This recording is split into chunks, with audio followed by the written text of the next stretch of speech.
Alhamdulillahilladzi hadana li hadza wa ma kunna linahtadiya laula an hadana Allah. Asyhadu an la ilaha illallah wa asyhadu anna Muhammadan abduhu wa rasuluh. Di sini saya sebagai moderator akan membacakan CV dari Ustadz Dr. Ahmad Rifai, MPD, MPDI, MA. Rialah ilmiahnya disebut yang seperti gitu. Beda ya? Yang itu aja ya? Baik, beliau menempuh pendidikan formal hingga S3 di Universitas Islam Jakarta, juga belajar secara informal di beberapa pesantren di Jawa seperti PPM UY Pati, PP Pesona Kudus, Apik Kaliwungu, dan sebagainya. Belajar hadis hingga marhalah 3 setara S3 di Ma'had Al-Quran wal Hadis. Ability menguasai bahasa Inggris dan Arab secara aktif, menguasai teknologi informasi, mahir membaca kitab kuning, menguasai ekonomi syariah kontemporer, menguasai fikih, usul fikih, serta hadis. Karir beliau yang pertama yaitu LP2M PWM DKI Jakarta, yang kedua Ketua PCM Senen, yang ketiga pelatih PPKB DKI Jakarta. Ya, sosial medianya yaitu Abi Aska Arifai. Ya, cukup Ustaz. Baik, semua waktu kami persilahkan kepada Ustaz Rifai.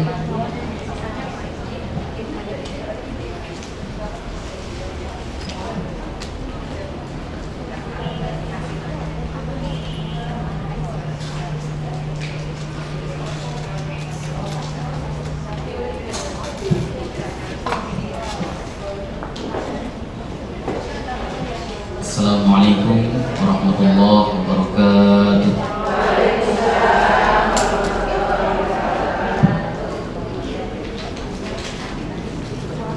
Innal hamdalillah nahmaduhu wa nasta'inuhu wa nastaghfiruh wa na'udzu billahi min shururi anfusina wa sayyiati a'malina, may yahdihillahu fala mudilla lahu wa may yudlil fala hadiya lahu. Asyhadu an la ilaha illallah wahdahu la syarika lahu wa asyhadu anna Muhammadan abduhu wa rasuluh. Allahumma shalli wa sallim wa barik ala hadzal nabiyil karim nabiyina Muhammadin sallallahu alaihi wasallam wa ala alihi wa sahbihi wa man tabi'ahum ila yaumil qiyamah. Semangat ya ibu sekalian ya, luar biasa. Apalagi yang bisa dapat materi dari Bu Ifah, keren asli. Update sekali. Saya baru saja kemarin ketika ngajar di Masjid PWM itu ada ibu nanya, Ibu Aisyah. Kenapa? Karena ada nyebarin di grup sharean dari sekelompok perempuan sebelah. Dia ngomong bahwa perempuan tuh gak boleh kemana-mana, harus di rumah saja. Ya, kalau kemana-mana nanti itu berarti begini begitu. Akhirnya kemudian saya merasa bersalah Pak Ustaz. Padahal saya itu sibuk rapat ke sana, ikut kegiatan ke sini dan sebagainya. Manfaat gak Bu? Manfaat, lanjutkan, saya bilang begitu. Nah, tadi udah dikasih pencerahan ya, insya Allah tercerahkan kan? Ya, kalau ada yang begitu-begitu lagi skip aja ya. Perempuan saatnya berkiprah. Kok istri Rasulullah dulu, perempuan-perempuan di Madinah ketika terjadi peperangan itu ikut keluar membantu Rasulullah SAW. Keren tadi materinya Set. Meskipun datangnya cuma dapat pertanyaan tapi dapat manfaat juga. Siap Bu, nanti saya sebarkan ke Ibu Aisyah. Karena saya kalau ngaji ada sebagai Ibu Aisyah juga. Baik, materi kita adalah manhaj tarjih Muhammadiyah dan ibadah praktis. Kalau kita bicara manhaj tarjih itu luas sekali aslinya itu, tapi dengan waktu yang sesingkat-singkatnya ya saya akan sampaikan, mudah-mudahan nanti sedikit tercerahkan tentang manhaj tarjih Muhammadiyah ini. Saya ambil 100% dari kitab atau buku yang berjudul Manhaj Tarjih Muhammadiyah. Itu memang saya ambilkan dari situ. Ayo baik. Tarjih. Apa sih tarjih itu? Tarjih itu berasal dari kata rajjaha yurajjihu tarjihan. Isim masdar dari sulasi mazid, ya. Wazannya fa'ala yufa''ilu taf'ilan. Rajjaha yurajjihu tarjihan. Ya. Itu adalah isim masdar dari sulasi mazid. Nah, artinya adalah mengunggulkan. Jadi tarjih itu aslinya kalau dari asal katanya itu hanya mengunggulkan. Nah, makanya kemudian secara istilah syariat tarjih itu adalah taqdimul mujtahidi ahadu turufaini taqdimul mujtahidi ahadu turufaini al-mu'aridaini lima fihi min maziyatin mu'tabaratin taj'alu al-amalu biha al-amala bi aula min al-akhar. Yaitu seorang mujtahid mengunggulkan satu pendapat di antara dua jalur yang bertentangan karena di dalamnya terdapat kelebihan yang nyata sehingga mengamalkan pendapat tersebut lebih utama dibanding dengan yang lain. Contoh kalau dalam sholat ada dua pendapat dan ini semuanya memiliki kualitas valid dari Nabi Shallallahu Alaihi Wasallam. Nabi Shallallahu Alaihi Wasallam sebagaimana disebutkan dalam riwayat Abu Hurairah itu kalau beliau melakukan sujud itu mendahulukan lutut dulu baru tangan, tangan dulu baru lutut. Kalau dari reaksinya Wa'il bin Hujr, Nabi Shallallahu Alaihi Wasallam mendahulukan tangan dulu, lutut dulu baru tangan. Jadi ada dua hadis, lutut tangan dulu baru lutut ketika mau sujud dari tidak ke sujud itu, apakah tangan dulu baru lutut atau lutut dulu baru tangan? Itu dari sisi hadis dua-duanya sama, seimbang, ya, memiliki kualitas hasan li ghairihi. Dua-duanya bisa diamal, takbul. Tetapi tarjih di dalam buku tarjihnya jilid 3 memilih pendapat yang mendahulukan lutut dulu baru tangan. Kenapa?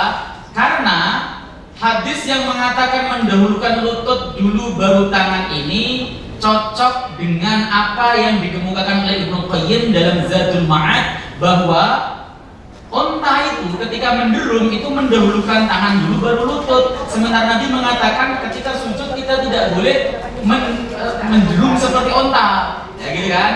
Makanya karena ada sesuatu yang sifatnya istimewa, keistimewaan, kelebihan yang mu'tabarah, maka tarjih Muhammadiyah memilih mendahulukan lutut dulu baru tangan. Itu yang disebut tarjih. Ini kalau kita pakai istilah usul fikih, tarjih itu taqdimul mujtahidi ahad thariqain, yaitu seorang mujtahid mendahulukan salah satu dari dua jalan yang sebenarnya jalan ini dua-duanya sama-sama kuat. Makanya nanti ketika kita bicara tentang manhajnya tarjih itu tidak pernah kemudian menghakimi orang yang berbeda dengan yang dipilih tarjih. Misalnya contoh, ada di antara saudara kita yang memilih mendahulukan tangan baru lutut, ya tidak masalah, tidak masalah. Contoh lagi supaya kita paham. Di dalam sholat, kalau kita melaksanakan tasyahud akhir, itu bisa iftirosh dan bisa tawaruk. Tasyahud akhir itu bisa iftirosh dan bisa tawaruk. Ya, dasar hadisnya sama-sama sahih, sama-sama kuat. Tarjih memilih yang tawaruk. Semua duduk di tahiyat akhir itu tawaruk, bukan iftirosh. Ya. Ini kenapa? Karena tarjih memandang ada dalil lain yang menyokong itu, yang menyokong dari riwayat Abu Dawud yang menyokong pendapat bahwa mendahulukan namanya tawaruk itu lebih utama dibanding dengan iftiros. Itu yang disebut dengan tarjih. Nanti kita akan bahas sedikit saja ya, nggak usah banyak-banyak. Lanjut, Pak. Unsur tarjih yang pertama adanya dua dalil. Kalau satu dalil bukan tarjih. Ini kita bahas usul fikihnya. Karena majelis tarjih Muhammadiyah nanti lebih luas dibanding dengan ini. Majelis tarjih Muhammadiyah itu, Bu, tidak hanya sekedar merajih dua pendapat, tapi juga berijtihad. Ya, hukum-hukum yang belum ada ditemukan di dalam tarjih, dalam keputusan para ulama, ya tidak ada di Quran, tidak ada dalam keputusan ulama, itu majelis tarjih berijtihad. Contohnya misalnya apa? Ya, penggunaan kalender hijriah global tunggal itu tidak ada ditemukan dalam kitab-kitab, itu tidak ketemu, nggak ada yang bisa diraji. Maka kemudian kenapa kok bisa dipakai? Karena tarjih berijtihad. Nanti kita bahas di belakang, insya Allah. Mudah-mudahan waktunya sampai. Ya, kalau kita bicara tarjih versi usul fikih, tarjih itu harus ada dua pendapat, harus ada dua dalil. Kalau satu dalil namanya bukan tarjih, tapi memahami dalil, mengkaji dalil. Yang kedua, adanya sesuatu yang menjadikan satu dalil itu lebih utama dari yang lainnya. Tadi misalnya ada dalil penguatnya, diamalkan sahabat, disepakati kaum muslimin, misalnya itu menjadi sesuatu yang lebih kuat di antara dua dalil yang ada. Kemudian syarat dua dalil tersebut adalah sama derajatnya. Ya misalnya dua dalil yang bertentangan, sama-sama sahih, sama-sama hasan misalnya, sama derajatnya, sama kekuatannya, sama hukumnya. Sama hukumnya itu berbicara pada satu hukum yang sama, jangan kemudian berbicara pada hukum yang berbeda. Lanjut mas. Ini tidak banyak masalahnya materinya, yang penting ngebut saja nih. Yang pertama ada tiga aspek pentarjihan. Yang pertama aspek sanad. Ini kalau di dalam ilmu hadis kita itu harus mengetahui tentang sanad dengan benar. Ini tugasnya orang-orang tarjih itu kayak gini, muprak tentang sanad. Ya, aspek diri si rawi ini dobit apa tidak? Karena yang disebut hadis sahih itu bukan hanya hadisnya bagus, maknanya keren, bukan hanya begitu, tapi sahih itu sanadnya bagus. Awaluha sahihun wa huwa mattasal isnaduhu wa lam yasudda aw yu'al yarwihi adlun dobitun amislihi mu'tamadun fi dobbihi wa naqlihi. Itu hadis sahih. Jadi hadis sahih ketika kita melihat ini sanadnya bagaimana, aspek sanadnya, aspek diri si rawi di antara dua dalil ini, rawi ini mana yang lebih sikoh, mana yang tidak sikoh. Contoh gini, perkara menggerakkan telunjuk. Ya, kenapa tarjih memilih yang cukup isyarah saja? Kenapa tidak menggerak-gerakkan sebagaimana yang diikuti oleh teman-teman salafi? Kenapa kemudian tidak pada illallah pada sebagaimana diikuti oleh teman-teman NU atau mazhab Syafi'i? Kenapa tarjih begitu at-tahiyatulillah langsung kemudian isyarah? Itu karena memandang ya kualitas rawinya itu lebih banyak, disebut ziyadatus siqah oleh ilmu hadis. Rawinya yang menggerak-gerakkan itu hadisnya sahih loh, bukan dhaif. Sahih, itu riwayat Bazzar. Ya, saya pernah meneliti hadis tersebut langsung dan sahih hadisnya.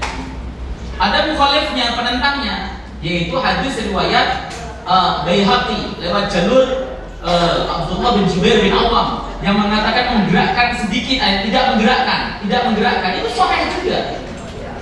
Nah, tarjih memilih yang tidak menggerakkan dengan isyarah sebab apa? Seluruh hadis dalam sunan, dalam Sahih Bukhari, Sahih Muslim, Abu Dawud, Nasai, Tirmidzi, semua menyebutkan Rasulullah itu asara bisababatihi, isyarah dengan telunjuknya. Tidak ada lafaz menggerakkan di sana. Diperkuat oleh Sunan Baihaqi yang mengatakan bahwa Rasulullah itu ketika tahiyat beliau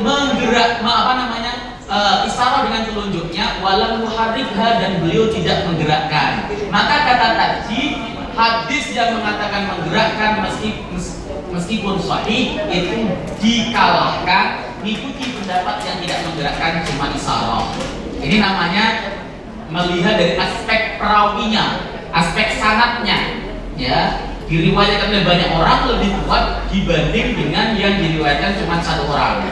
Ini supaya kita paham saja ya. Kalau bapak, kalau ibu-ibu ini belajar ilmu hadis, saya rasa ya ngebul nanti ini ya, karena memang ini bukan pelajaran yang sifatnya umum ya. Hanya sekedar tahu saja bahwa hadis itu ada sanadnya. Warga Muhammadiyah itu memang harus banyak mengetahui tentang masalah ini karena jargon Muhammadiyah itu jelas bahwa agama itu adalah apa yang termuat dalam Al-Quran dan apa yang datang dalam hadis yang makbulah, as-sunnah al-makbulah. Sunnah makbulah itu bukan hanya sahih tapi juga hasan. Sahih, hasan diterima oleh Muhammadiyah, dhaif tidak diterima. Nanti kalau kemudian kita ngomong, itu dhaif apanya? Kita tahu yang dhaif sanadnya. Tahu sanadnya gimana ya, pokoknya sanadnya. Kalau nggak percaya nanya sama Pak Ustadz, gitu aja ya, jangan jangan dijawab sendiri, takutnya keliru. Yang selanjutnya aspek matan. Misalnya riwayat bil lafzi lebih utama dibanding dengan riwayat bil makna. Hadis itu beda dengan Al-Quran. Ibu kalau belajar Quran, salah baca saja, salah satu huruf salah. Apalagi satu kalimat. Kita membaca Quran misalnya, salah satu kalimat saja, satu kalimat itu satu kata, itu salah. Kenapa? Karena Quran itu diriwayatkan dengan lafaz dan maknanya. Tapi kalau hadis tidak. Hadis itu banyak yang diriwayatkan bil makna. Makanya ibu sering dapat tidak hadis Bukhari dengan hadis Muslim, redaksinya itu beda tapi artinya sama. Redaksinya beda, redaksi hadisnya beda, tetapi kandungan maknanya sama. Itu yang disebut dengan riwayat bil makna. Sahabat itu ketika meriwayatkan hadis tersebut dipahami maknanya, lalu teksnya diungkapkan sendiri dengan bahasa Arab. Seperti itu. Ya, kemudian ada aspek selain keduanya. Jadi tarjih itu ketika mau mengambil keputusan dari hadis, dilihat dulu rawinya, sanadnya bagaimana. Yang kedua matanya bagaimana, apakah matanya itu ittirab atau tidak. Tarjih terkadang-kadang itu tidak melakukan tarjih terhadap putusan, tapi memberlakukan dua-duanya. Kenapa? Saking kuatnya dalil di semua bidang. Contoh ini saya contoh. Dalam hadis Sahih Bukhari itu diterangkan bahwa ya Nabi Shallallahu Alaihi Wasallam itu ketika sholat memulai dengan membaca Alhamdulillah. Ya, yabtadi'u bilhamdulillahi rabbil alamin. Nabi memulainya dengan membaca Alhamdulillah. Berarti kalau begitu ketika baca Fatihah Alhamdulillahi rabbil alamin, begitu kan? Tetapi ada riwayat lain dalam Sunan Nasa'i yang diriwayatkan oleh Abu Hurairah radhiyallahu taala anhu. Kata Abu Hurairah ini, beliau mengatakan bahwa beliau ini loh sholat yang mirip dengan sholatnya Nabi, yaitu beliau membaca Bismillahirrahmanirrahim ila akhir sampai Fatihah sampai Waladhdallin. Loh, terus bagaimana kata tarjih? Tarjih memperbolehkan pakai dua-duanya. Bismillahnya keras boleh, bismillahnya pelan juga boleh. Kenapa? Karena kuat dari sisi segalanya yang tidak bisa diunggulkan salah satunya. Tarjih Anda mau baca bismillah keras misalnya. Bismillahirrahmanirrahim. Alhamdulillahirabbil alamin. Arrahmanirrahim. Boleh atau bismillah. Alhamdulillahirabbil alamin juga boleh. Ya, seperti itu ya. Itu artinya pengkajian dari sisi sanad dan sisi matan. Terkadang kalau mengambil keputusan, tarjih memperhatikan aspek lain, bukan sanad, bukan matan, tapi sejarahnya bagaimana, pendekatan akalnya bagaimana. Makanya Muhammadiyah itu tidak seperti Salafi yang kemudian ada nggak dari Quran dan hadisnya, hanya begitu saja, tidak. Muhammadiyah itu ada namanya bayani, burhani, dan irfani. Itu Muhammadiyah bedanya dengan Salafi itu beda. Oke, lanjut Pak. Nah, ini akan kita bahas satu persatu. Mudah-mudahan ada waktunya. Cukup. Yang pertama, pokok-pokok manhaj tarjih. Ini diketahui Bu, karena nanti jika kemudian ada orang tarjih itu ikut siapa sih? Ikut imam siapa sih? Pedomannya apa sih? Pokok-pokok ini yang akan kita ajukan. Yang pertama, beristidlal dengan nas Al-Quran dan As-Sunnah As-Sahihah. Istihad termasuk kias yang dapat digunakan jika tidak menyangkut ibadah mahdhah. Untuk wilayah akidah dan ibadah mahdhah, tarjih hanya menggunakan dalil yang kuat dalam Al-Quran dan Sunnah. Kias dalam ibadah tidak diterima di tarjih. Contoh. Maaf sekali lagi ini bukan termasuk menyinggung. Teman-teman Nahdlatul Ulama itu ketika mereka menjalankan adzan di kuburan, kalau ada mayit meninggal diadzani, itu dalilnya kias. Kenapa diadzani? Sebab dikiaskan pada saat lahir. Saat lahir diadzani, maka pada saat mati diadzani. Kenapa di Muhammadiyah tidak? Karena Muhammadiyah tidak menerima kias di dalam ibadah. Paham ya? Dalam ibadah ada dalilnya enggak? Ya, al-aslu fil ibadah al-butlan hatta yakuma ad-dalilu ala amrihi. Hukum asal dalam ibadah itu batil, nggak sah, nggak boleh, sehingga ada dalil yang memerintahkannya. Itu tarjih, itu Muhammadiyah. Ya. Kalau kemudian ada dalil, ada dalilnya, sahih atau makbul atau tidak, sahih atau hasan atau tidak. Oh tidak dipakai. Contoh adalah dalil kunut. Kunut subuh ada dalilnya nggak? Ada, betul. Sahih apa tidak? Kunut subuh versi Muhammadiyah itu dhaif. Ya. Kalau kita mengatakan kunut subuh nggak ada dalilnya, salah. Kunut subuh itu ada dalilnya, ada. Dalilnya di mana? Di hadis Nabi. Sahih apa tidak? Tidak. Karena tidak, maka Muhammadiyah tidak pakai kunut subuh. Karena tadi yang dipakai ini istilahnya di Al-Quran dan hadis atau sunnah sahihah.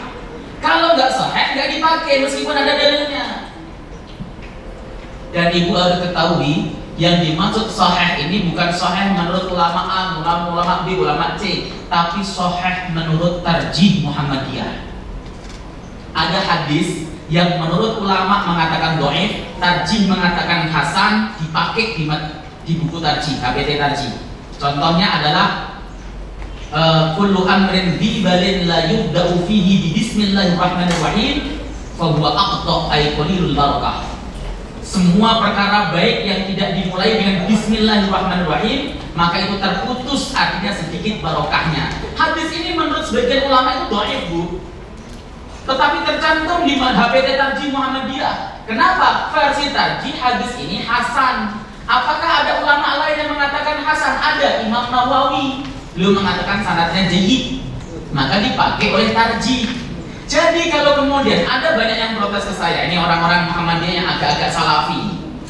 Ya, kan ada dia. Terkenal dengan sebutan teman, ya Musa Muhammadiyah semi salafi maksudnya. Sebenarnya kalau kita sih no problem, yang penting jangan mutak-mutik Muhammadiyah putusan tarjih. Saya agak sedikit gerah itu ketika mereka ngaji lalu menghantami putusan tarjih. Itu dalam setiap organisasi tidak boleh. Ya Anda silakan jadi salafi, tetapi jangan kemudian ya menghajar, menghantami putusan-putusan tarjih. Ya seperti contoh misalnya ketika Muhammadiyah menggunakan hisab untuk menentukan awal Ramadan, teman salafi kan nggak cocok. Ya aja dan bisa di masjid taklim. Yang uniknya mereka kadang-kadang menghajarnya di masjid Muhammadiyah juga. Itu saya bilang untuk repot kayak gini. Saya ditanya, Ustaz ada yang kayak gitu bagaimana? Yaitu seperti orang kunut subuh di masjidnya Muhammadiyah. Itu nggak ada namanya, ya nggak boleh. Ya. Jadi kalau kemudian ada teman mengatakan, oh ini hadisnya dhaif Ustaz menurut Syekh Albani, ya tidak masalah. Tapi versi tarjih sahih. Sudah jalan, gitu kan? Karena tarjih itu memiliki metodologi tersendiri. Jadi Bu, Quran dan hadis itu dasar untuk istihad atau untuk istidlal dalam ibadah mahdhah kita. Ada dalilnya nggak? Ada Qurannya nggak? Ada hadisnya nggak? Ketika kita beribadah mahdhah, ibadah mahdhah itu ibadah yang ada tata caranya, seperti sholat 5 waktu, itu ibadah mahdhah. Jangan kemudian kita ngarang-ngarang. Contoh nih, ada sebagian teman yang ketika assalamualaikum warahmatullahi wabarakatuh, tangannya kemudian musaf begini, ya. Ada dalilnya, ada hadisnya, ada kitabnya, ada di dalam Adhkar Nawawi disebutkan. Tapi hadis ini dhaif. Ketika hadis ini dhaif, dipakai nggak sama Muhammadiyah? Tidak. Istidlalnya hanya pada Quran dan sunnah sahihah. Kias itu tidak dipakai untuk ibadah. Selain ibadah, kias boleh dipakai. Selain ibadah. Contohnya apa? Narkoba, pil koplo. Tahu pil koplo? Pil koplo, kemudian pil gedek. Kalau saya bilang itu, ya segala-segala itu kan tidak ada temukan dalil keharamannya dalam Quran. Nah itu bisa dilakukan kias namanya, pakai kias, dikiaskan. Kalau selain ibadah, penggunaan kias itu boleh diterima di tarjih, tetapi kalau ibadah tidak pakai kias. Itu kenapa ibadah, maaf ya, tata cara sholatnya orang Muhammadiyah dan sebagainya kok kadang-kadang beda dengan tetangga sebelah, ya karena Muhammadiyah satu tidak pakai hadis dhaif dan yang kedua tidak pakai kias untuk ibadah. Yang kedua, menggunakan musyawarah dalam mengambil keputusan, artinya ijtihad yang dilakukan oleh tarjih dan ijtihad jama'i. Keputusan yang diambil oleh majelis tarjih itu dengan sistem musyawarah, bukan ijtihad tunggal, bukan sendirian. Keputusan yang diambil lewat musyawarah dengan ijtihad jama'i lebih kuat dibanding ijtihad personal. Ibu mungkin sering dengar ada dai Muhammadiyah yang kadang pendapatnya berbeda dengan keputusan tarjih. Seperti pandangan misalnya pandangan fikihnya Ustadz Adi Hidayat. Kadang-kadang beliau ketika memberikan jawaban, lupa beda dengan tarjih. Ya tidak masalah, itu pandangan pribadi. Pandangan pribadi beliau tidak bisa menggugurkan keputusan tarjih. Kenapa? Ijtihad jama'i yang diikuti oleh banyak orang alim, orang-orang pintar itu lebih kuat dibanding dengan pandangan personal. Boleh nggak orang Muhammadiyah memiliki pandangan pribadi? Silahkan, tapi jangan molok-molok tarjih. Contoh lagi, di dalam masalah hukum musik Muhammadiyah itu lunak, moderat, ya, tidak menghukumi haram mutlak, tidak menghukumi bolehnya mutlak. Haram jika, ya gitu maksudnya, bisa mendatangkan syahwat, kemudian terbuka auratnya, kalau kemudian dijadikan sebagai pengantar untuk melakukan maksiat, maka musik hukumnya haram. Tapi kalau musik digunakan untuk penyemangat dakwah, untuk lagu-lagu himne, untuk lagu-lagu mars dan sebagainya, Muhammadiyah mengatakan itu boleh. Ini keputusan tarjih. Ya, tiba-tiba ada orang yang misalnya ngomong sebagai orang Muhammadiyah, musik haram mutlak, ya. Jangankan musik, ringtone saja haram misalnya. Berarti dia menabrak keputusan Muhammadiyah. Apakah orangnya langsung keluar dari Muhammadiyah? Tidak. Tetap Muhammadiyah, tapi pendapatnya bertentangan dengan tarjih. Saya kadang-kadang agak bingung dengan teman-teman saya. Saya sering ketemuan orang-orang PDN misalnya datang, mereka merokok. Saya bilang, Anda begitu keras terhadap orang yang lebarannya berbeda. Wis, orang yang lebarannya berbeda dengan tarjih berarti tidak Muhammadiyah. Padahal di dalam buku tarjih, mau lebaran menggunakan hisab ataupun ruqyah, dua-duanya benar. Hanya Muhammadiyah memilih yang pakai hisab. Tapi Anda merokok, saya bilang gitu langsung kan, itu tarjih menghukumi haram, nggak pakai khilaf. Rokok itu dihukumi haram sama tarjih. Tapi orang Muhammadiyah kadang kebal-kebul gitu. Lah itu Anda lebih menentang tarjih dibanding yang tadi. Itu harus begitu. Ya, makanya di Muhammadiyah itu jangan sediain asbak. Di kantor-kantor, di sekolah-sekolah jangan sediain asbak. Kalau asbak rokok mereka itu. Ya. Padahal itu keputusan Muhammadiyah. Katanya begini malah, Yona, saya itu kalau lagi merokok ikut MU katanya. Ada yang lebih ekstrim lagi. Muhammadiyah itu ya yang tidak merokok ikut mazhab Syafi'i. Artinya Syafi'i Ma'arif. Yang merokok ikut mazhabnya Malik, artinya Malik Fajar. Pak Malik Fajar itu merokok masalahnya. Ya, tetapi tarjih memutuskan haram. Ya baik ya. Jadi Muhammadiyah itu tidak mengambil keputusan secara sendiri. Buku-buku tadi ibu sudah punya buku tanya jawab agama, sudah punya ya?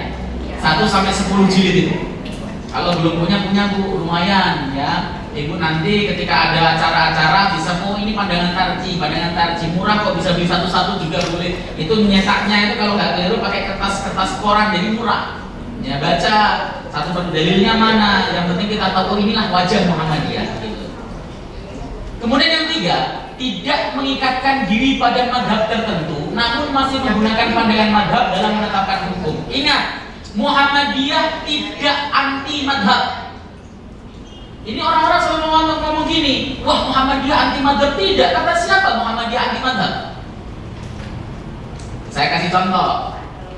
Ketika menjelaskan bab niat di dalam buku tarjih jilid 3, yang HPT Muhammadiyah jilid 3, masalah sholat bab niat, ya, itu kita tahu betul bahwa tarjih mengikuti pendapat madhab Malik, madhab Ahmad, dan madhab Hanafi yang menjadikan niat sebagai syarat bukan sebagai rukun. Niat sebagai syarat itu apa sih? Wudu itu syarat ya Bu ya. Wudu itu syarat kan? Bukan rukun kan? Ibu wudu dari rumah, lalu sholat di masjid, sah nggak? Sah kan? Kalau niat syarat berarti niat kayak wudu. Kalau niat itu sebagai syarat berarti niat kayak wudu. Ibu niat dari rumah, lalu berangkat ke masjid, sholat langsung takbir, sah nggak kira-kira? Sah nggak? Kok ragu-ragu tuh? Sah ya? Itu yang disebut dengan Muhammadiyah menganggap niat itu syarat, sebagaimana pendapat madhab Malik, madhab Hanafi, dan madhab Hambali. Kalau madhab Syafi'i, niat itu rukun, makanya bareng sama takbir. Niat bareng takbir. Ya kalau ada orang Muhammadiyah takbirnya masih lama, itu pasti mantan NU. Oh, mantan NU. Kalau udah Muhammadiyah, oh, kenapa? Niatnya tadi waktu masuk masjid, niatnya tadi waktu di rumah sama berjamaah melaksanakan sholat zuhur dan sebagainya. Jadi saya pahami ya. Sebenarnya Tarji itu mengalami 2 kali perubahan masalah niat ini. Di HPT 1, Tarji itu mengikuti Syafi'i, pandangan Syafi'i, yaitu niat bareng takbiratul ihram. Makanya di dalam buku Tarji 1 itu dikatakan summa yukabbir, kemudian takbirlah nawiyan biqalbihi khalisan lillah, mukhlisan lillah, niat dengan hatinya ikhlas karena Allah, itu baru takbir Allahu Akbar, itu pertama kali. Lalu ini direvisi pada tahun 2010 oleh Majelis Tarji bahwa pendapat yang kuat adalah yang niat itu bukan rukun tapi syarat. Karena syarat ya kayak wudu, artinya apa? Kita bisa lakukan sebelum kita masuk di dalam sholat. Ya, jadi jangan kemudian ibu salah ngomong, Muhammadiyah nggak ada niat, salah. Ada niat, kalau nggak niat nggak sah. Di Tarji juga dijelaskan ada niat kok. Kalau nggak niat nggak sah ibu. Sholatnya niat nggak sah. Ya, tapi ibu protes gimana? Lah saya dari rumah ke sini memang mau ngapain Ustaz? Ya niat lah, nah itu niat berarti. Niat itu ada, tapi Tarji menganggap niat itu syarat, berarti boleh dilakukan pada saat keluar rumah, masuk masjid, pada saat kita berwudu dan sebagainya, berarti itu sudah masuk include dalam niat karena niat sebagai syarat. Nah ini artinya apa? Tarji tidak anti madhab. Dia menggunakan pendapat madhab, disaring madhab A, madhab B, madhab C, kemudian dilihat dalilnya mana yang paling kuat, ditetapkan oleh Tarji. Ini loh yang kuat. Karena selama ini, mohon maaf, saya sering ditanya di pengajian-pengajian ketika dibahas masalah Tarji itu. Nanyanya, Ustaz, kenapa Muhammadiyah anti madhab? Loh, kapan Muhammadiyah anti madhab? Muhammadiyah itu gak pernah anti madhab, gak benci sama madhab. Dai Muhammadiyah, Ustaz Muhammadiyah itu alim-alim baca kitab kuning kok. Pinter-pinter baca madhab Syafi'i, baca madhab Hanafi, Hambali, pinter-pinter, ngerti-ngerti semuanya. Kalau nggak percaya, lihat dalam putusan-putusan di di dalam buku HPT tersebut. Itu sumbernya, rujukannya adalah dalam buku-buku klasik, buku-buku kuning atau kitab-kitab kuning. Itu serius. Tidak anti madhab Muhammadiyah. Ini dicamkan dulu, karena anti madhab itu nanti seakan-akan Muhammadiyah itu benci sama madhab. Tidak mengikatkan diri. Wah, kita harus Syafi'i, itu namanya mengikatkan diri. Muhammadiyah itu adalah pendapat apa saja yang sesuai dengan Quran dan Sunnah dipakai. Ya betul, namanya juga Tarji, berarti terkuat. Versinya Muhammadiyah. Kalau kemudian sudah mengatakan, saya teman-teman Salafi ngomong itu hal itu lemah, versinya ulama kami, ya nggak masalah. Versi Muhammadiyah itu kuat, begitu ya. Jadi kita itu harus pede, karena sering dikatakan bahwa misalnya contoh nih, perempuan keluar rumah misalnya, kata ulama kami yang mengatakan keluar boleh, itu lemah. Ya silahkan, Muhammadiyah mengatakan pendapat ini untuk lil maslahah itu kuat, boleh. Udah selesai, nggak usah takut, nggak usah inferior. Organisasi besar kok mengikutnya inferior. Kita itu harus percaya diri, ya. Jadi itu, ya tidak mengikatkan diri pada madhab tertentu. Ya. Yang ketiga, 4, berprinsip terbuka dan toleran dan tidak beranggapan bahwa hanya majelis tarjih yang paling benar. Ini sudah diputuskan sejak tahun 1939, kalau tidak salah, lama sebelum kemerdekaan. Tarjih itu tidak pernah mengklaim satu-satunya yang paling benar. Apa yang saya putuskan yang paling benar, tidak. pandangan tarjih, apa yang diputuskan ini berdasarkan yang paling kuat versi tarjih, tetapi menganggap pendapat di luar tarjih yang berbeda bukan sebagai sesuatu yang pasti salah. Itu yang disebut toleran. Terbuka, siap dikritiki. Pendapat tarjih itu siap dikritisi, silahkan. Boleh nggak direvisi pendapat tarjih? Sangat boleh. Contohnya apa Bu yang pernah direvisi tarjih? Oh ya, satu itu. Yang kedua apa kira-kira? Gambarnya Kiai Haji Ahmad Dahlan. Di putusan tarjih lama haram Bu. Masang gambar Kiai Haji Ahmad Dahlan itu tiba-tiba masang gambar di kantornya Kiai Haji Ahmad Dahlan. Di putusan tarjih lama itu haram. Keputusan ini direvisi, nggak kuat. Akhirnya kemudian diputuskan boleh kalau tidak untuk disembah. Jadi putusan tarjih itu bisa direvisi, boleh direvisi kapanpun bisa, asal ya menggunakan metodologinya tarjih, jangan menggunakan metodologi orang-orang yang keluar tarjih. Ya, ini terbuka, siap, toleran, tidak menganggap kita yang paling benar, nyalah-nyalain orang. Bu, kalau ibu sudah jadi warga Muhammadiyah yang baik, warga Asia yang baik, amalkan putusan majelis tarjih Muhammadiyah, keputusan majelis Muhammadiyah dengan baik, tapi tidak menjelek-jelekan amaliyah orang lain. Ya, tidak menyinyiri amaliyah orang lain, sebab itu tidak sesuai dengan semangat tarjih. Ya. Kita punya prinsip begini, ini dalilnya. Antum punya prinsip ya silahkan, tidak masalah, kita hormati prinsip mereka. Tarjih itu terhadap perbuatan-perbuatan adat atau hal yang berlaku di masyarakat itu lunak tarjih itu. Karena versi tarjih bid'ah itu hanya diarahkan kepada akidah dan ibadah. Yang sifatnya non akidah dan non ibadah tidak ada bid'ah. Maulid Nabi misalnya, tarjih boleh nggak? Peringatan Maulid Nabi boleh nggak? Boleh nggak? Yang benar. Tarjih boleh, asal tidak bertentangan dengan syariat. Misalnya Maulid Nabi kok nyumet mercon, misalnya mercon dar itu nggak boleh sama tarjih. Kenapa? Ganggu orang dan takdir, menyia-nyiakan harta. Tapi kalau Maulid Nabi isinya pengajian, ya tabligh akbar, boleh tarjih itu. Ya. Kenapa? Karena Maulid versi tarjih itu adalah adat, bukan ibadah. Jadi tidak tersentuh bid'ah. Itu.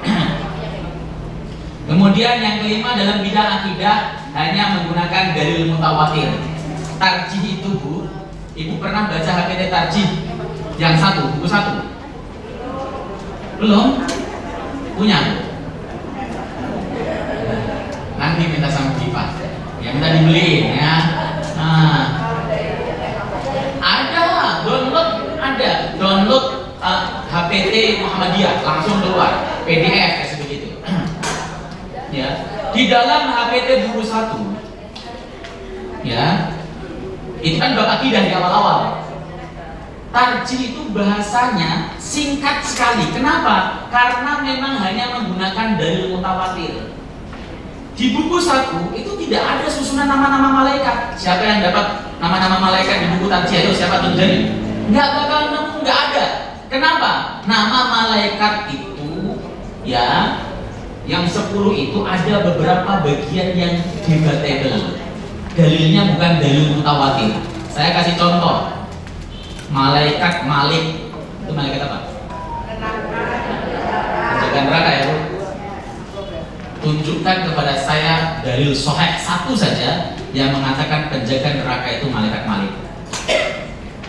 Nggak ada, nggak nemu. Namanya malaikat Zabaniyah yang sahih. Ya. Malaikat Israel, malaikat siapa? Pencabut nyawa. Tunjukkan satu saja dalil sahih yang menyebutkan nama malaikat pencabut nyawa adalah Israel. Enggak ketemu. Adanya malakul maut, malaikat maut. Karena memang itu debatable, maka tarjih tidak membahas masalah itu, hanya membahas masalah ciri-ciri malaikat uli ajnihatin. Dia punya sayap, ya, sayapnya itu banyak, makin banyak sayap itu dibahas seperti itu saja. Sesuai dengan aturan, la ya'suna ma amarallahu bihim. Mereka tidak pernah maksiat, durhaka dalam apapun yang diperintahkan oleh Allah, ya. Malaikat Jibril tugasnya apa? Sekarang wahyu gak turun, malaikat Jibril ngapain? Nganggur ya. Kembali kepada tugas semula. Wa idh qala rabbuka lil malaikati inni ja'ilun fil ardi khalifah qalu ataj'alu fiha man yufsidu fiha wa yasfiku ad-dima wa nahnu nusabbihu bihamdika wa nuqaddisu lak. Itu tugasnya. Nahnu nusabbihu bihamdika wa nuqaddisu lak. Membaca tasbih, membaca tahmid dan membaca takdis itu subhanallah. Oke? Jadi bahasanya gak kemudian serinci yang di kitab-kitab enggak, karena tarjih di dalam masalah akidah hanya menggunakan dalil mutawatir, tidak jelimet, gampang. Apalagi ilmu kalam, nggak dibahas di tarjih. Ya, ini yang ibu bapak harus tahu. Kadang-kadang kalau saya baca tarjih, cuman simpel begini saja Ustaz, kok sudah dibahas wujud tiga bapak mukhalafatul hawadisi, karena itu tidak di dalam hadis mutawatir. Makanya oleh sebab itu tidak dibahas dalam cerita. Yang nomor 6, tidak menolak ijma' sahabat. Sahabat itu terkadang terjadi ijma', kesepakatan di antara mereka, terkadang tidak. Tarjih itu menerima ijma' sahabat. Sahabat bersepakat dalam satu urusan, tarjih menerimanya. Itu namanya ijma' sahabat.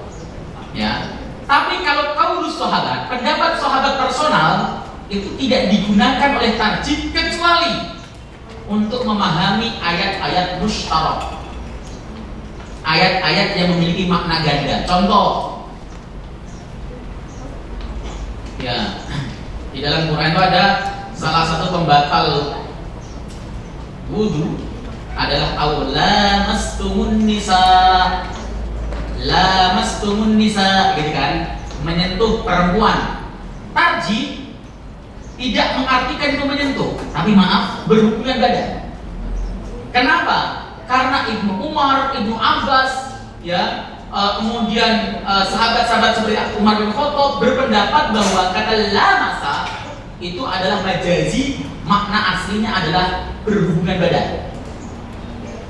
Oleh sebab itu, tarjih memahami jika kita berwudu bersentuhan dengan istri itu tidak batal.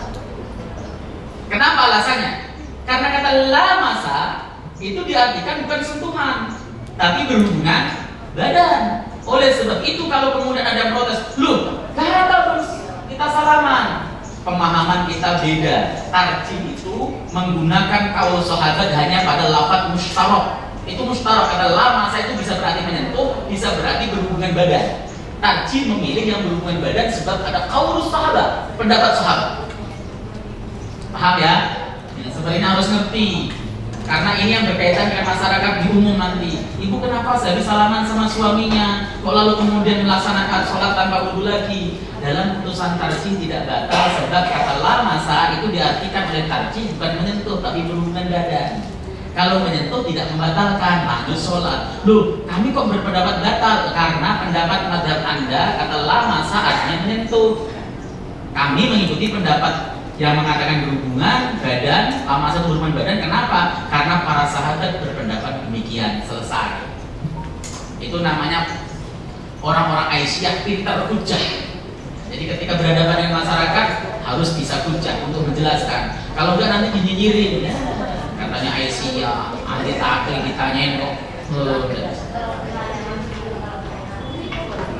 Ya, la yamassu ilal mutahharun itu kan konteksnya menyentuh Quran, bukan membatal wudu. Yang menyentuh Quran.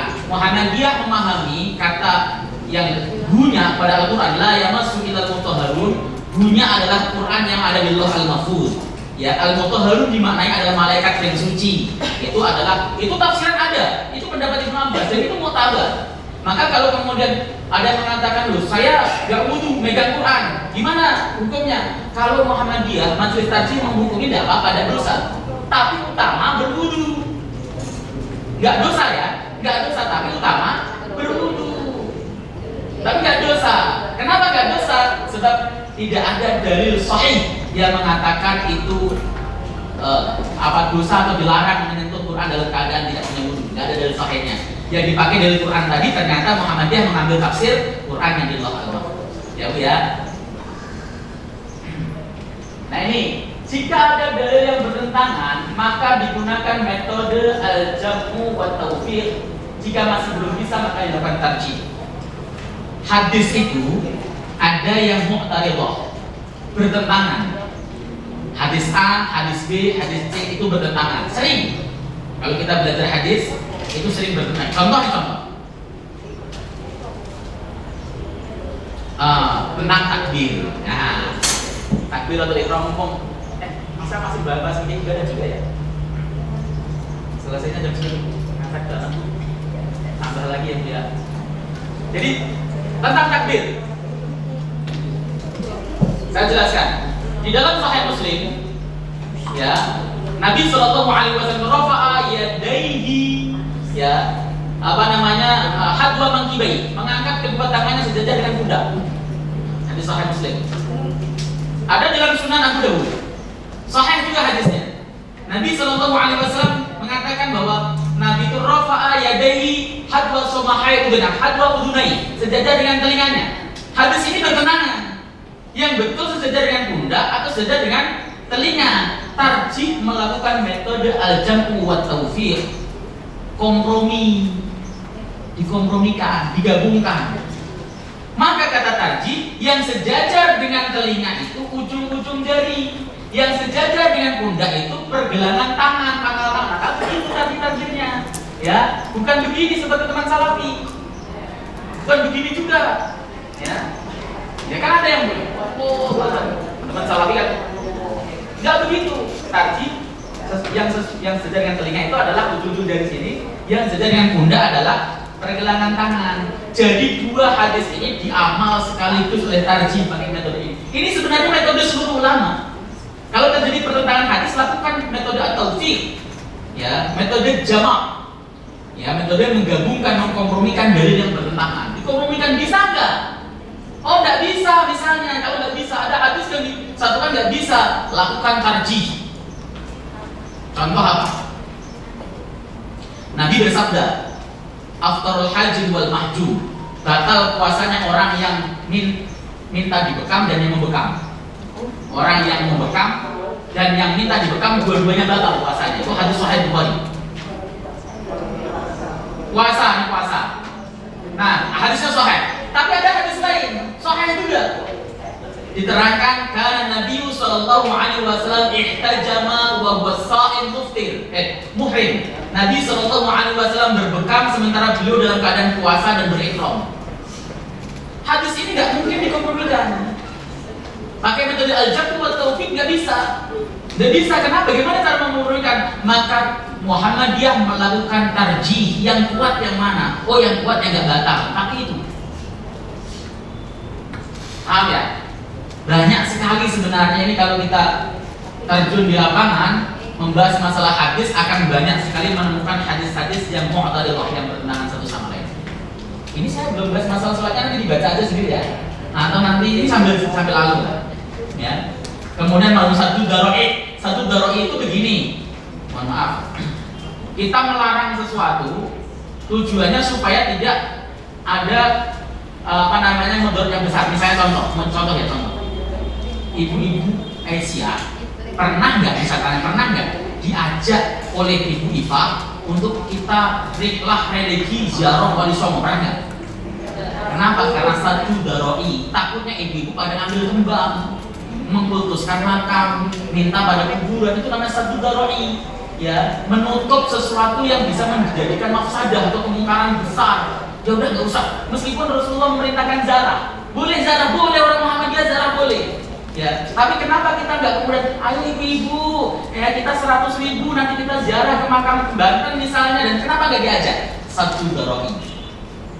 Takutnya masih ada yang belum kuat imannya di sana, mentang-mentang anaknya belum laku nikah, ambil sumbang dikantongin buat mandi anaknya, itu namanya satu daroi dalam usul fikih. Ya, paham kan? Ya, seperti itu nama satu daroi untuk menjadi mafsadah. Kemudian lalu mas, biar selesai.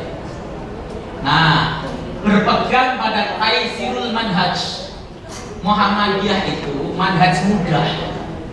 Contoh, Madhab Syafi'i yang diikuti oleh NU, jika ada perempuan hamil atau menyusui tidak berpuasa, maka dia wajib qadha sekaligus bayar fidyah. Kalau dia khawatir terhadap bayinya saja, saya nggak mau puasa Ustaz, kenapa? Takut bayi saya kurus. Dia wajib qadha dan bayar fidyah. Berat nggak itu? Apalagi kalau tiap tahun melahirkan. Iya. Muhammadiyah menganggap memakai Taisul Manhaj, tapi ada dalilnya dari Ibnu Abbas, cukup bayar fidyah, nggak pakai qadha. Makanya ibu lahirin aja bebas. Ya, karena cukup bayar fidyah. Taisul Manhaj itu manhaj mudah, tetapi tidak ngawur. Ya, pakai dalil tapi menggunakan manhaj Taisul Manhaj yang mudah, yang gampang, yang aplikatif. Begitu.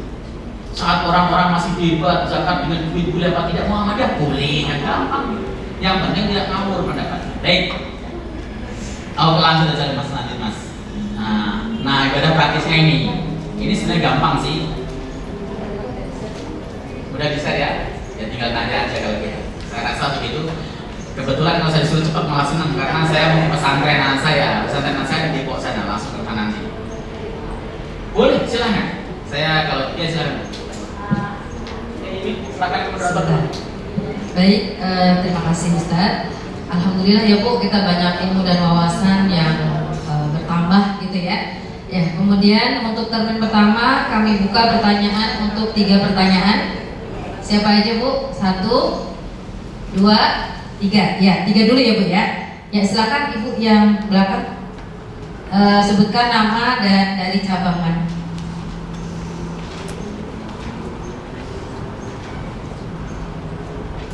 Bismillahirrahmanirrahim. Assalamualaikum warahmatullahi wabarakatuh. Perkenalkan, nama saya Ibu Siti Muhammadah dari Cabang Ranting Pasar Minggu. Pak Ustadz, saya pengen bertanya, kan kalau di masyarakat ada yang demo, ada yang salafi. Itu ada namanya masyarakat itu ya. Ada yang mereka tuh ngomong katanya kalau mau pesantren jangan di kita kuning itu kita kuno. Itu maksudnya gimana Pak? Bagus apa emang nggak bagus atau gimana Pak? Ya baik. Ya. Baik. Makasih. Terserah boleh. Nanti harus diingatkan pertanyaannya.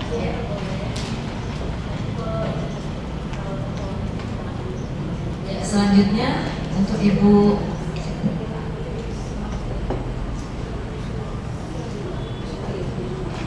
Assalamualaikum. Nama saya Okti dari PCA Cilandak. Mohon penjelasannya Pak. Selama ini kan kalau di warga yang kita dapat tangga gitu ada meninggal itu ada 3 hari, 7 hari, gitu, 40 hari, kadang 100 hari gitu. Itu saya pasti bingung gitu. Itu sebenarnya bagaimana ya Pak yang penjelasannya? Ya baik. Terima kasih. Namanya tanya. Ya, terima kasih. Selanjutnya Ibu. Assalamualaikum warahmatullahi wabarakatuh. Saya Fatih Somad dari PCA Cilandak Pondok Labu. Yang ingin saya tanyakan tentang doa iftitah antara Allahumma barik lana itu yang terkuat itu hadisnya mana? Karena saya pernah mendengar bahwa Allah Akbar Kabiro itu adalah pembenaran Nabi melihat sahabat, sedangkan yang Allahumma barik itu adalah yang diucapkan oleh Nabi. Mohon penjelasannya sekian. Assalamualaikum warahmatullahi wabarakatuh. Waalaikumsalam warahmatullahi wabarakatuh. Pertanyaan susah ini isinya. Yang pertama, kitab kuning bagus apa tidak? Bagus lah.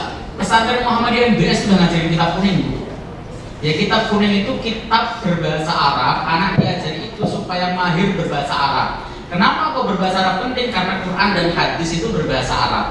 Kalau kita pengen paham Quran, ya harus baca tafsirnya. Tafsirnya itu bahasa Arab juga semuanya. Tafsir Mukatsir.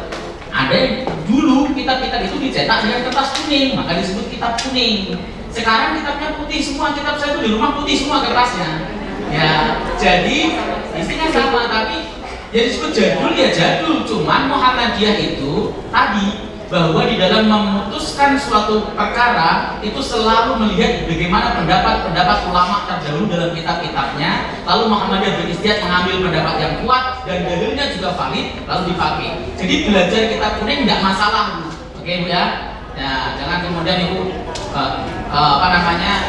tidak bergerak. Bahkan kemarin waktu kita ngobrol di BWM, kita bersama-sama dengan para pengurus itu di pengembangan pesantren, mendorong supaya pesantren Muhammadiyah bahkan sekolah-sekolah Muhammadiyah itu memiliki program khusus pesantren yang basicnya memahami kitab kuning.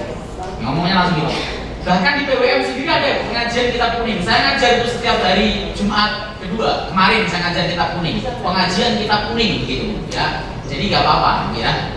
Yang kedua, selamatan 3 hari, 7 hari, 21 hari itu memang tidak memiliki dalil apapun. Bahkan akan kesulitan nyari di kitab kuning pun nggak ada. Itu tradisi Bu. Ya, tradisi. Sedekah. Apakah Muhammadiyah anti sedekah? Sedekah, Muhammadiyah suka sedekah, tapi tidak dibatasi hari. Makanya takziah di Muhammadiyah cuma 3 hari. Takziah itu tujuannya ada menghibur, dari kata azza yu'azzi ta'ziyan, ta'ziyatan izzaan mu'azzan. Wa huwa mu'azzin wa dzaka mu'azzan, itu artinya menghibur. Kita menghibur ke sana, kemudian ya supaya sabar, tabah dan sebagainya ya. Nah, kalau ada tetangga kita yang seperti itu meninggal bagaimana? Ibu datang 3 hari saja cukup, selebihnya minta maaf, ada kegiatan-kegiatan lain. Kalau tidak bisa, ini putusan tajilah, saya setuju putusan taji ini. Kalau tidak bisa, ibu datang niat silaturahim dan gak usah baca apapun, pura-pura ngantuk. Ya karena di masyarakat kan, wah ini kalau enggak, apaan ini enggak bertetangga ya. Kalau nggak bisa, tapi kalau ibu bisa alasan, silakan alasan, ya. Atau kalau perlu dan ibu berani kasih wawasan yang luas terhadap mereka. Oke, seperti itu. Doa iftitah mana yang valid antara Allahumma ba'id baini atau Allahu akbar kabira. Di tarji HPT jilid 3 itu dua-duanya direkomendasikan sama tarji. Kalau direkomendasikan berarti dua-duanya boleh diamal. Hanya saja cukup Allahu akbar kabira walhamdulillahi kabira wa subhanallahi bukratan wa asila. Sampai situ saja. Ya. Nggak pakai, kalau pakai wajhiyah itu panjang sekali, tapi itu opsional. Mau pakai Allahumma ba'id baini atau Allahu akbar kabira, tapi sampai tadi wa asila saja. Dua-duanya valid, dua-duanya sahih. Ustaz, yang satu kan penetap atau hadis takrir, ketetapan dari Nabi, sahabat melakukan. Yang satu diucapkan oleh Nabi. Yang mana yang valid dalam istilah hadis sahih? Mau takrir kayak mau ucapan, mau fi'li, kalau sahih tetap dipakai. Contoh Ibu kalau baca i'tidal, Rabbana walakal hamdu, terus Masita misalnya itu apa? Ini saya tes dulu, biarin. Ibu pakai Rabbana lakal hamdu milus samawati wa milul ardi wa bil masita misalnya itu, atau Allah Rabbana walakal hamdu hamdan katsiran thayyiban mubarakan fi. Yang mana? Kalau ibu pakai Rabbana walakal hamdu hamdan katsiran thayyiban mubarakan fi, itu takrir, bukan nanti ngajarin. Nabi lagi sholat, sami'allahu liman hamidah, kita dengar dari sebanyak Rabbana walakal hamdu hamdan katsiran thayyiban mubarakan fi. Selesai sholat, siapa tadi yang baca itu? Kenapa ya Nabi? Saya ya Nabi, kenapa? Saya melihat ada puluhan malaikat berebut mencatat amalmu. Wah, lalu kemudian ditakdir dari Nabi ini, ya. Tapi hadis itu sahih, hadis di Bukhari, dan itu direkomendasikan oleh Muhammadiyah. Padahal yang dilakukan Nabi tadi, Rabbana lakal hamdu mil'us sam, itu yang dilakukan Nabi, yang dibaca. Atau Rabbana walakal hamdu, itu saja yang dibaca Nabi. Ya, tetapi di Muhammadiyah pakai kebanyakan ya, nggak semuanya. Rabbana walakal hamdu hamdan katsiran thayyiban mubarakan fi. Padahal itu takrir, ketetapan. Nah itu, jadi nggak memandang itu takrir atau tidak. Kalau sahih diamalkan, karena manhaj Muhammadiyah itu tidak membedakan hadis ini hamiyah kek, takririyah kek, kauliyah, fi'liyah, nggak dipandang. Yang dipandang sunnah itu sahih atau tidak. Gitu ya. Oke. Baik, masih ada waktu 10 menit lagi Ibu. Kami buka termin kedua. 1, 2, 3 ya. Terima kasih. Bismillahirrahmanirrahim. Assalamualaikum warahmatullahi wabarakatuh. Nama Saya Azima dari PCA Pasar Minggu. Saya ingin bertanya, menarik sekali kalau kita semua tersosialisasikan HPT ini Ustaz, dari yang pertama sampai yang terakhir. Mungkin nanti bisa di-share juga linknya. Yang kedua, ini terkait ibadah praktis sholat. Sholat itu tentu salah satu rukunnya adalah kita sholat setelah atau masuk waktu sholat. Nah, yang ingin saya tanyakan adalah terkait sholat subuh.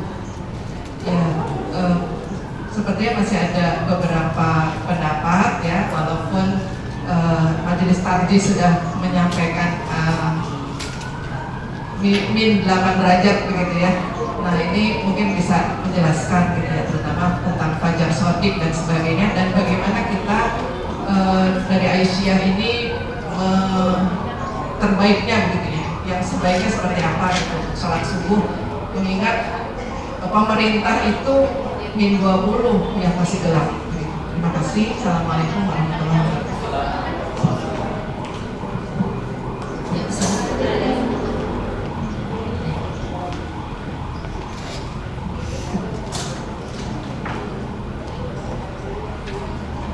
Bismillahirrahmanirrahim. Assalamualaikum warahmatullahi wabarakatuh. Nama saya Aisyah Suci dari PCA Jagakarsa. Saya ingin menanyakan tentang pesantren wanita. Itu kan itu isinya wanita semua ya. Untuk azannya bagaimana menurut Muhammadiyah? Apakah kan memang tidak ada azan? Kalau saya pengalaman di pesantren itu dia pakainya ilah gitu aja sih. Cuman kalau menurut Muhammadiyah bagaimana? Terus yang kedua, bagaimana apa?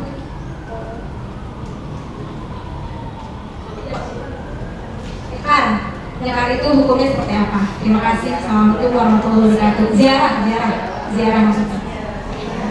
Nyekar, maksud saya nyekar Ustaz. Nyekar itu yang ke kuburan kan, yang ke kuburan. Ya, melaburi itu ziarah. Ke ziarah ke kuburan keluarga. Ya itu sih. Bismillahirrahmanirrahim. Assalamualaikum warahmatullahi wabarakatuh. Nama saya Yuli dari Pancoran Ustaz. Yang saya ingin tanyakan, kalau tahiyat akhir kan suka ada awal masalah gitu ya, saya kan ada katanya nih yang saya tahu tuh, nggak tahu nih tarjinya gimana. Kalau Muhammadiyah tuh nggak pakai sayyidina. Nah, kalau orang pada umumnya tuh pakai, itu yang mana yang paling ini Ustaz, yang paling benar gitu? Baik, saya coba jawab ya Bu ya, satu-satu. Pertanyaan Ibu tentang koreksi waktu sholat subuh plus 8 menit dari yang terjadi. Dari yang pemerintah itu Muhammadiyah plus 8 menit. Sebenarnya dulu usulannya asalnya plus 20 menit. Tapi kemudian debat UHAMKA melakukan penelitian, ternyata cukup plus 8 menit. Mestinya warga Muhammadiyah itu memedomani ini karena ini sudah diputuskan oleh PPI. Ya, hanya saja Masjid Muhammadiyah malu-malu. Saya itu melihat hanya beberapa Masjid Muhammadiyah mempraktekkan. Ya, dan faktanya Masjid Muhammadiyah mempraktekkan jamaahnya lebih ramai. Karena faktanya orang banyak kesiangan daripada yang bangun pagi. Nah, ini serius. Contohnya di Madani Islamic Center, Cakali Putih misalnya. Saya kan pengajar rutin juga di sana. Di sana itu kalau subuh ramai, bahkan jamaah-jamaah dari perumahan-perumahan sebelah itu pada datang. Kenapa? Karena apa? Dia bangun pas adzan, ke kamar mandi, persiapan datang ke masjid itu masih bisa sholat qobliyah subuh. Apalagi kalau spare waktu adzannya itu sekitar 20 menit. Udah adzannya mundur 20 menit, nah akhirnya dikejar. Itu yang kemudian jadi rame. Nah itu, ini Masjid Muhammadiyah banyak yang nggak pede. Semuanya adzan ikut adzan. Loh, padahal kan PT macam begitu. Takut nggak laku. Padahal kalau kemudian kita istiqomah, ya laku-laku saja. Itu buktinya Masjid Madani malah penuh, serius. Kenapa? Banyak yang siapan ternyata. Ya, jadi harus disosialisasikan mau Aisyah kayak Muhammadiyah. Yang kedua, DKM Muhammadiyah itu harus dikasih pedoman. Jangan nggak pede. Ini keputusan Majelis Tarjihnya begitu, FPP Muhammadiyah begitu. Dan perlu diingat, sholat subuh itu kalau seandainya belum masuk waktunya, implikasinya nggak sah. Tapi kalau kelebihan waktu nggak apa-apa, masih di waktu nih. Misalnya waktunya masuk jam 4:30, sekarang misalnya 4:30 lewat ya, jam 5 kurang seperempat misalnya. Nah, itu masuk subuh. Nah, kemudian kita adanya jam 5 kurang 5, boleh nggak? Boleh, sholatnya boleh. Kenapa? Mas, sudah masuk waktunya jelas. Tapi kalau seandainya jam itu kurang, maka tidak sah indikasinya. Yang ini perlu sosialisasi, di mana-mana perlu disosialisasikan. Ya tadi DKM Muhammadiyah harus pede. Itu yang saya. Yang kedua, pertanyaan dari Mbak yang di belakang, masalah yang pertama azan perempuan. Perempuan ataupun laki itu disunahkan azan dan iqamah sebagaimana biasa. Cuman kalau perempuan jangan bengok-bengok pakai speaker. Allahu Akbar. Ya, biasa saja adanya. Karena perempuan itu suruh untuk suaranya dipelankan. Ya, apalagi ya kalau sama pesantren perempuan ya cukup pakai mic dalam. Ya, nggak usah pakai lagu-lagu seperti laki-laki, cukup boleh. Sebagai perempuan tetap sunnah azan dan sunnah iqamah, tetap sunnah. Ya. Kalau ilah jelas tuli itu kan i'tiraf. Ini kelihatannya pesantrennya NU ini jelas ini. Ya. Ilah jelas tuli, ilahi ilas tulil firdausi. Dia apa ya tadi ya? Ya, seperti itu. Enggak apa-apa. Banyak sekali kader-kader Aisyah yang saya tahu dan menjadi jagoan-jagoan di Aisyah itu dulunya adalah NU kuat. Saya punya teman sekarang menjadi salah satu pimpinan Aisyah di Jawa Tengah, lulusan Mesir S2-nya itu Fatayat NU Tulen asalnya, kemudian jadi orang Muhammadiyah dan kiprahnya luar biasa. Jadi memang harus begitu, tuh namanya naturalisasi. Ya ada apa-apa. Pak Din Samsudin juga kan naturalisasi, Pak Abdul itu juga pemain naturalisasi. Muhammadiyah terbuka loh. Yang kedua, nikar bagaimana? Ziarah itu tidak apa-apa. Muhammadiyah itu di dalam buku tanya jawab, ziarah kubur itu tidak apa-apa, boleh. Yang nggak boleh minta sama kuburan, yang nggak boleh tawasulan. Tawasulan itu Muhammadiyah masih mengatakan haram. Tawasul itu adalah khudrotin, khususan laruhi itu Muhammadiyah masih menghukumi haram. Jadi kalau nyekar di sana doain, Pak, ya Allah, ampuni dosa bapak saya, ampuni dosa ibu saya dan sebagainya, itu boleh. Satu yang nggak boleh kalau nyekar itu, ini versi Muhammadiyah ya. Kalau versi yang lain saya nggak bahas. Versi Muhammadiyah itu tawasul. Ya, tawasul itu ya tadi laporin, soal, dan sebagainya. Nah, sofa dan sebagainya itu tawasulan. Yang kedua, yang tidak boleh di Muhammadiyah adalah mengirimkan pahala. Ya, Allahumma ausil wa taqabbal shawaba ma qara'na, ya Allah sampaikanlah pahala Quran saya ini kepada si fulan bin fulan. Tidak boleh di Muhammadiyah. Doa saja. Nekar datang, nekar itu ziarah maksudnya kan? Datang ke makam orang tuanya, doakan mudah-mudahan diampuni oleh Allah Subhanahu wa taala. Kenapa boleh? Ya memang Nabi mengatakan kuntu nahaitukum an ziyaratil qabri fazuruha. Dulu aku melarang kalian ziarah kubur, sekarang ziarahlah. Nekar enggak masalah, tetapi ada rambu-rambunya kalau di Muhammadiyah. Ya, seperti itu. Itu dia tadi tawasulan. Enggak dipakai di Muhammadiyah. Tadi kan sudah saya jelas. Ya. Muhammadiyah enggak seperti itu. Kemudian ibu, masalah bahasa Sayyidina. Di awal tadi mengatakan dalam hal ibadah Muhammadiyah itu harus auqif wal ittiba, ngikut Nabi. Hadisnya bagaimana bunyinya? Oh, hadisnya Allahumma sholli ala Muhammad wa ala ali Muhammad kama shallaita ala Ibrahim. Pakai seperti itu sebagaimana Nabi ajarkan. Kenapa? Karena ini ibadah. Ya. Nambahi Sayyidina bagaimana? Muhammadiyah tidak suka menambah itu dan memasukkan dalam kategori bid'ah. Kenapa? Karena ibadah. Paham ya? Sholat itu ibadah.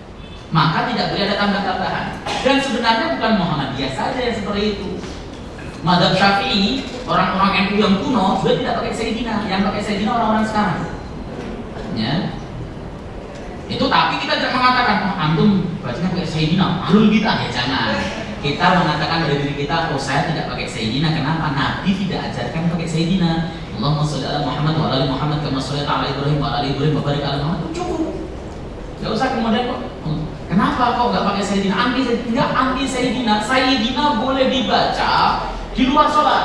Makanya di HPT Tarji mukadimahnya pakai Sayyidina. Allahumma sholli ala Sayyidina Muhammad. Tidak apa-apa. Misalnya contoh IFA, misalnya ceramah pakai Sayyidina di muka, tidak masalah, boleh tarjih. Ya tapi kalau sholat, karena sholat itu ibadah mandor di Muhammadiyah tidak menggunakan itu sebab tuntunannya kepada Quran dan Sunnah. Oke Bu ya? Boleh, yang penting bukan ibadah mandor. Oh, boleh nggak Bu? Terakhir ya? Ya, terakhir ya. Jangan banyak lagi. Izin Ustaz, Assalamualaikum warahmatullahi wabarakatuh. Terima kasih untuk perkenannya. Ya, saya Ibu Adiati dari Cilanda. Izin Ustaz, ini pertanyaan dari teman-teman dan juga saya sendiri yang kebetulan mengajar lintas provinsi, walaupun sebenarnya dekat Ustaz. Saya mengajar di Universitas Muhammadiyah Jakarta. Itu kan provinsinya Banten. Saya tinggal di Jakarta Selatan.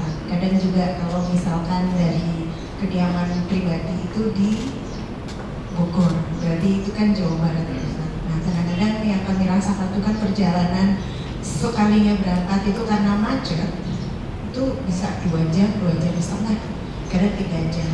Berkaitan dengan waktu sholat, Ustaz. Itu apakah boleh secara jarak mungkin belum sampai 80 km? Nah, itu bagaimana? Apakah itu masuk ke dalam bolehnya di jamak? Dan itu yang pertama pertanyaan. Kemudian pertanyaan yang kedua, kalau kan memang ada ya Ustaz di luar sana. Saya ingin bertanya nanti dengan bagaimana dengan kita ini kalau misalkan kita lagi kegiatan yang padat yang agak sulit sebenarnya itu relatif ya. Tapi kita tahu bahwa ada yang juga menjamak, misalkan tadi zuhur dengan asar, misalkan seperti itu. Dan sebagian teman-teman saya juga sudah mempraktekkan itu. Secara itu bukan sebagai sebuah ukuran atau tolak ukur kebenaran. Mohon konfirmasinya Ustaz. Terima kasih. Ya baik. Ini saya jawab versi apa ya?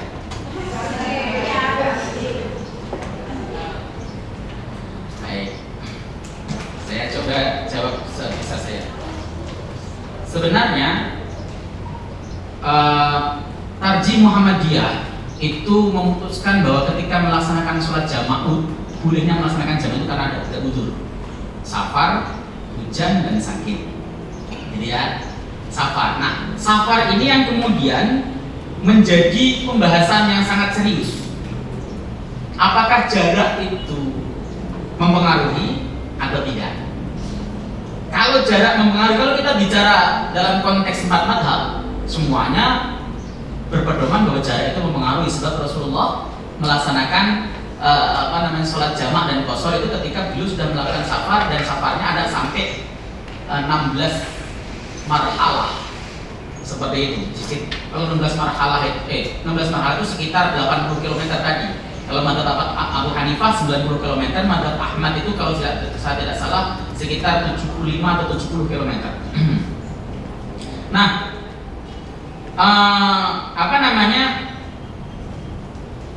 Tarjih Muhammadiyah untuk kasus orang yang macet itu kan tidak tiap hari. Pas kebetulan kita lagi di jalan kena macet dan sebagainya, itu memberikan keringanan untuk memperbolehkan melaksanakan sholat jamaah pada saat macet. Alasannya adalah sholat itu tidak boleh ditinggalkan.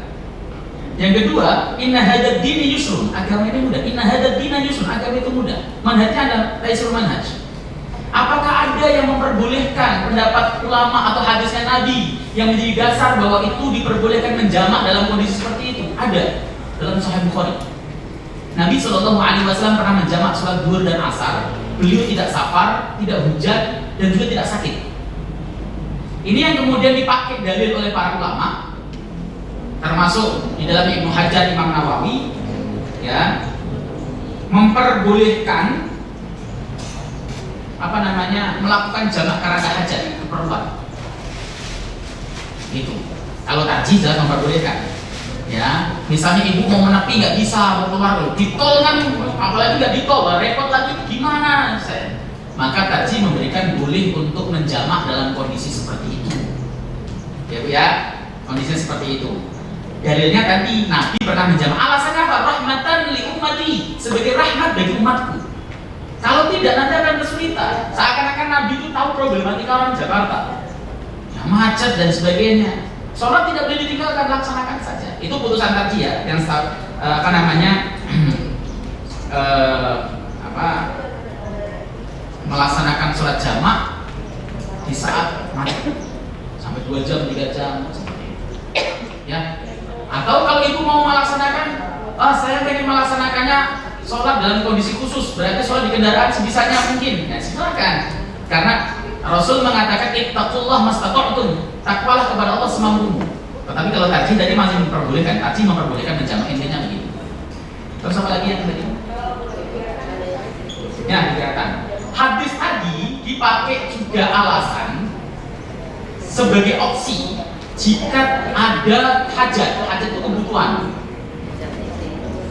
Maka pas waktu pesta pernikahan, orang nikah rata-rata jam 11 sampai jam 3. Sholat dulunya bagaimana? Oh, jam aja dengan asar. Yang seperti itu boleh. Kenapa? Karena nikah tidak setiap hari. Ya. Berkegiatan juga begitu, tidak setiap hari misalnya. Jika dengan catatan kegiatan itu sangat urgent sekali sehingga tidak bisa untuk melaksanakan sholat secara sempurna dengan sebab safarnya belum memenuhi jarak tadi. Tapi kalau bisa ya sebaiknya kalau belum memenuhi kriteria yang telah ditentukan sebaiknya melaksanakan sholat sempurna. Tapi kalau wah saya nggak bisa nanti karena saya itu orangnya ribet, saya make upnya aja tebel, ini aja waterproof, mau gitu kan misalnya, ya silakan.